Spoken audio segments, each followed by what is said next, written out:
Tell me, what is better than playing one Wilder? 3 Wilders. Nightreign is a co-op game, so team building around class weaknesses and strengths is an essential part of the game. Or is it?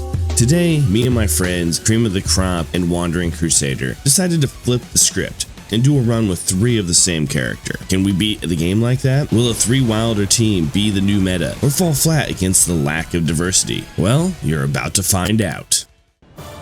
So we land in day 1, and as you can see, I'm the only one who properly chose the right relics for this particular run, as my sword lights itself ablaze. You'll see why that's important later in this run, or if you already know, you know why. This run in Nightreign, like any other run in Nightreign, is about 2 things primarily: getting more powerful, and in doing that, you have to do pathing properly. So we decide we're going to head down to the church to get more healing flasks, and on the way, ooh look, a piece of candy. We come across the golden hippopotamus and decide, it takes damage, let's kick its ass. Considering there are 3 Wilders here, we all have great swords, and great swords have great stagger potential. So that helped bring the hippopotamus down a lot quicker than we were expecting. Also, let's not forget about that awesome ult of ours. After swinging through the church and getting an extra healing flask, we're kind of forced to go to the fire camp that's just to the south of it. Not because all of us need fire, but because some people have to go through a lot of loops just to reach a fraction of my already achieved power. Sadly though, after clearing out 2 camps, all I really got was this Godskin Stitcher, which is fire, so it's good for the final boss, but it's not really something I wanted. Usually these camps have something important in them, a weapon that you may need, a power-up that you might want, or even just boluses out of the chests. Oh, and you could also get stone sword keys, but we weren't lucky this time around. I managed to pick up both a Nagakiba and a Fire Urami, but I'm still not really loving the weapon choices I have, but I figure at least I've got some fire, and the Nagakiba is great for range. So with day 1 quickly closing up, we decide that we're going to try to take on the invasion area. If you don't know what that is, basically there's a giant swirling cloud somewhere on the map. It'll turn all the enemies blue in it, and you'll get invaded by other, Nightfarers. And some of them can feel like they are a bunch of cheating bastards. But hey, with the biggest defender out of the way, I got a really nice purple +2 flaming katana. Now as the final day closes up, one thing I think you guys should keep in mind is that at the end of day 1, it always feels best to be somewhere between level 7 and level 10. And as you can see, we are comfortably sitting at level 8 as we make our way towards the day 1 boss. So as any of you who have actually played the game know, at the end of each night, you get stuck with a group of mobs and then a boss. What do you think skittering hands means? Leave it in the comment section down below with a timestamp, and we'll tell you if you're right. If you said centipede demon, well, good on you, man. You didn't win anything, but you were right. We quickly dismember him, both figuratively and quite literally. And if it wasn't for the fact that I was wielding katanas, which have innate bleed on them, all of my rewards would have been complete shit. Heading into day 2, we've realized we're not really putting out as much damage as we need. So we decided to change a few things up. Remember how I said pathing was important? Well, hopping on these spirit birds to run around and get the churches that we need so we can heal better if we're not putting out the damage we need is extremely important. However, we also need to find ways to power up the weapons and damage we have. Leveling is one of the ways you can do that. So after a quick run to a church and a very, very embarrassing death, we decide that we want to take on the Retta for that leveling experience that we need. However, our damage is not what it needs to be for a day 2 run. And Cream of the Crop, well, he's starting to feel like we're carrying him a little bit at this point. Not me saying that, that's what he said at this point. I choose the Commander standard because, well, I mean, we do need a bit of a buff, and it would help a little bit with its natural ability. So knowing we're still too low of a level and everything, Crusader quickly decides that taking on the Noxtella-like place is the best place to go for our extra XP. And everyone who knows me and knows this channel knows that I'm a bit of a trophy whore. And there's a trophy for getting the treasure at the end of this place, so I agree to go with him.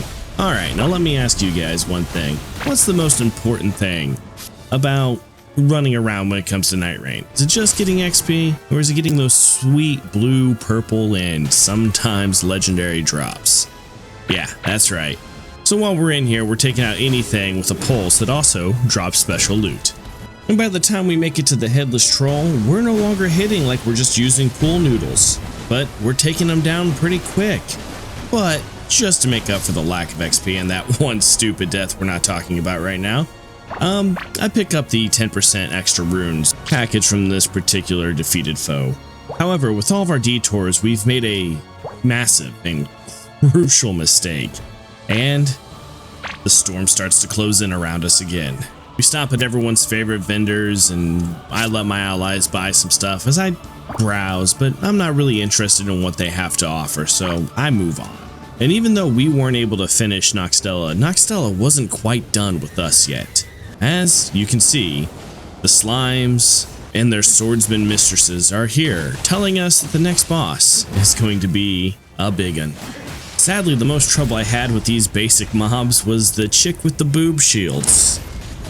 But once she falls, Night 2 officially begins, and here's the Nox Dragonkin soldier in all of his bandaged glory. And almost immediately, we start to feel sorry for him as his health bar quickly starts to dissipate.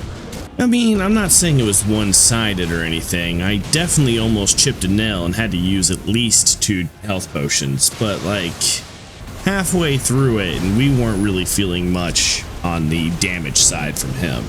Now, what does it mean if we actually do beat this guy? It means we'll be going into day 3. And that's what we've been trying to do. We're trying to see if these Wilders can pull this off. But as you can see, every time he hops in the air, it just feels like, you know, we could use an Iron Eye here. A Recluse wouldn't be a bad idea. And we start to feel a little bit stressed out for just being the 3 Wilders until we realize we have our Iron Pile drivers that we can spike into his face and stagger him some more. After one tight spot in the middle where he manages to drop both me and Cream of the Crop, we both decide to lock in. And after another stance break, we quickly dispatch of him. As I pick my final reward before we go into night 3, I regret that we really haven't had too many great drops on this run to fight the sentient pest. I mean, we have 0 legendary weapons, none of us are carrying around great talismans, and we weren't even able to finish the Nocstella city, which would have given us the ability to res once had we managed to mess up in the boss fight, essentially giving us a second Wylder passive. We touch the goo, enter day 3, get our final power-ups and whatever we can from the store, and we push our way into the final boss chamber. Crusader hooking his way in the fastest, like usual, trying to lead the bunch. Cream of the Crop being a bit nervous due to his mishandlings of the Loretta fight and other things that have happened in the run, and me just happy that I've got at least 2 fire weapons. The real problem starts to show up pretty early in the fight. Yeah, we're able to beat the crap out of the grounded unit, but that moth and its poison mist is just not something we were ready for. To tell you the truth, I didn't even know that the ground form had a stone form that he can go into. So that made things a little bit more difficult when all I had was a blade to tink off that armor of his. Most of the time, Crusader's trying to keep the moth busy and off of us, while me and Locke beat on the scorpion thing. Unlike me, Locke intelligently brought a big-ass hammer to crush the crustacean. Again, I missed the twinge of the bow here, as I think, man, the Iron Eye would have been so much better to shoot that moth out of the sky. At one point, the damn moth even manages to juke my ass. As the health bar hits around the halfway point, the boss decides it's the perfect time to enter their Megazord form, and they fuse together and create one badass wrecking ball of death, destruction, and mayhem. Oh, and did I forget to mention, he's got a damn death laser from space. As we continue to chip down the health bar, the only thing I can think is, man, I've only got 1 health flask left. Will we be able to finish this? At 1/4 of its health left, it drops the space laser and goes into its Tokyo Drift mode, throwing down light beams everywhere it can, and they drop Crusader.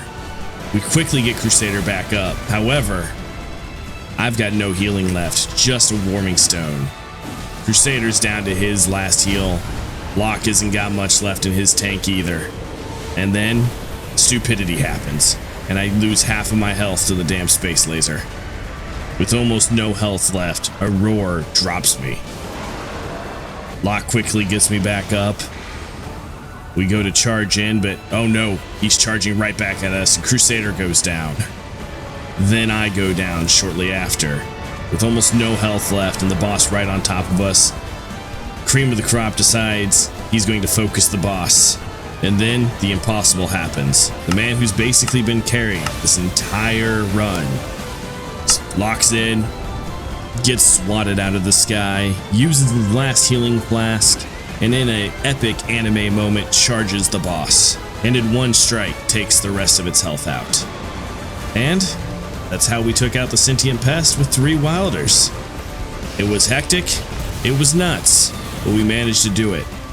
If you guys enjoyed the story and liked the video, go ahead and, well, like the video and also subscribe so you can see when I drop new videos. We tend to drop videos every Monday and Wednesday, but I can't promise that that schedule will stay around. You know what, guys? Remember, be good to each other.